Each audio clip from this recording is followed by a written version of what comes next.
ఒకసారి దేవగురు బృహస్పతికి సేవ చేసే పుంజికస్థల అనే అప్సరస ఒక మహర్షిని అవమానించింది.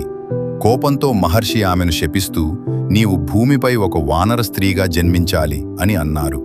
భయపడిన పుంజికస్థల క్షమించమని వేడుకుంది. అప్పుడు మహర్షి ఇలా చెప్పారు, నీవు పరమశివుడి అవతారానికి జన్మనిస్తే ఈ శాపం నుంచి విముక్తి పొందుతావు.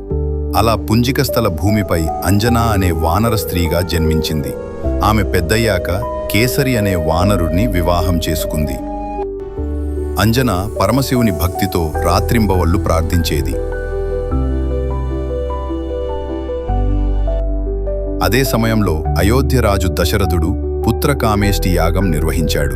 యాగంలో దేవతలు ప్రసన్నమై పాయసమిచ్చాడు. అకస్మాత్తుగా ఒక గరుత్మంతుడు ఆ పాయసం కొంత తీసుకుని ఎగిరిపోయి అంజనా దగ్గర పడేశాడు. వాయుదేవుడు ఆ పాయసాన్ని అంజనా చేతుల్లోకి చేర్చాడు. అంజనా ఆ పాయసం తిన్న తరువాత పరమశివుడి అవతారమైన హనుమంతుడికి జన్మనిచ్చింది.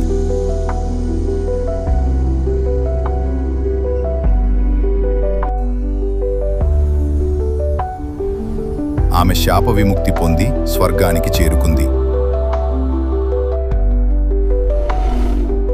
వాయుదేవుడు హనుమంతుడి దత్తత తండ్రిగా నిలిచాడు.